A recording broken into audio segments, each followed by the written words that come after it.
చలాన్ చల్తా అని చెప్పేసి యువకులకు అర్థమయ్యేటట్టు, అలాగే ట్రాఫిక్ రూల్స్ ఎగ్గొట్టే వాళ్ళకు ఒక చిన్న కథలాగా రాసిర్రు.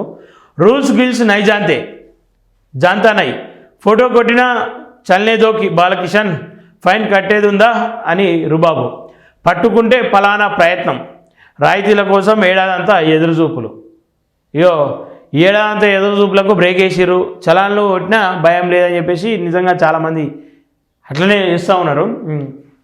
వాహన చోదులకు ముందు చూపు ఒకటే కాదు, కాస్త చుట్టుపక్కల గమనిస్తూనే నిబంధనలు పాటించడం రావాలి. నా వల్ల ఎవరికి ఏమి జరగలేదు కదా అంటే కుదరదు. రూల్స్ పాటించకుండా ర్యాష్ డ్రైవింగ్, రాంగ్ రూట్ సైతం ఒక్కసారి ఇతరులకు హాని కలిగించవచ్చు, ప్రమాదాలకు కారణం కావచ్చు.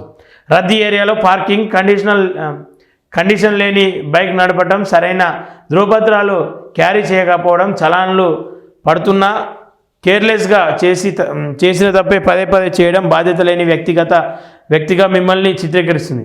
పోలీసులకు దొరకకుండా తప్పించుకుని తిరగడం, రాయితీల కోసం ఎదురు చూడడం కంటే బాధ్యత గల పౌరుడిగా నడుచుకుంటే మిమ్మల్ని చూసి ఇంకొకరు నేర్చుకునే ఛాన్స్ ఉందిగా, ఒక్కసారి ఆలోచించండి అని చెప్పేసి ఒక మంచి వార్త అంటే చిన్నగా యువతకు ఇది నిజంగా ఏమైపోతూ ఉంది అని చెప్పేసి. అంటే నేను కూడా చాలా చూస్తాను, వాడు బైక్ మీద పోతూ ఉంటాడు, వానికి ఉమ్మొస్తుంది.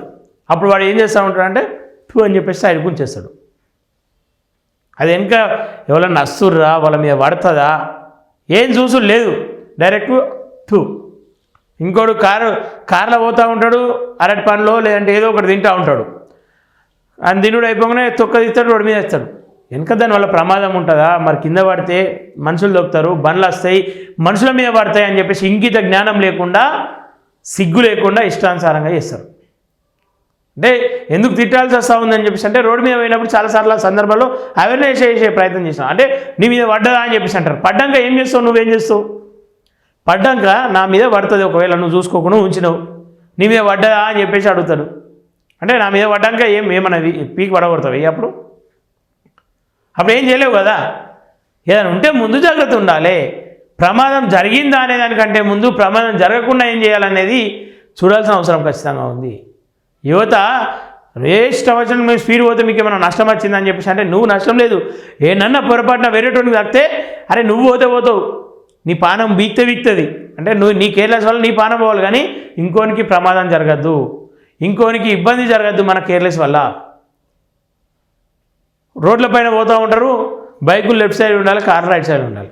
ఏం పోతూ ఉంటుంది అంటే రైట్ సైడే పోతారు బైకులు కూడా, ఎందుకంటే కార్ల మధ్యలోకి ఇరికించుకుంటూ వెళ్ళిపోవచ్చు అని చెప్పేసి.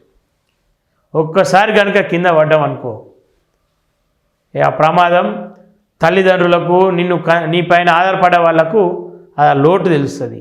నీకు తెలియదు, నువ్వు పోతావు, నీ పానాన్ని నువ్వు చస్తావు, ఇంకోని చంపుకొని పోతావో నువ్వే వస్తావో తెలియదు, కానీ ఇంకోనికి ప్రమాదం ఏర్పడే అవకాశం ఉంటుంది. సో బండి నడిపే ముందు అయినప్పుడు చూద్దాంలే అనేదానికంటే ఖచ్చితంగా బాధ్యతగా ఉండి అరే కాకుండా ఏం చేయాలి, ముందు జాగ్రత్త ఎట్లా తీసుకోవాలి అనేది ఆలోచిస్తే బాగుంటుంది అని చెప్పేసి నేను కూడా అనుకుంటా ఉన్నా. ఇది ఒకటి మంచి వార్త అయితే రాశారని చెప్పేసి అనుకుంటా ఉన్నా. ఏబిఎన్లోకి వెళ్ళే ప్రయత్నం చేద్దాం. దానికంటే ముందు లైవ్ చూసిన వాళ్ళు దయచేసి లైక్ చేయండి, షేర్ చేయండి, మీ అభిప్రాయాలను కామెంట్ రూపంలో తెలియజేసే ప్రయత్నం చేయండి అని చెప్పేసి మనస్ఫూర్తిగా కోరుకుంటా ఉన్నా.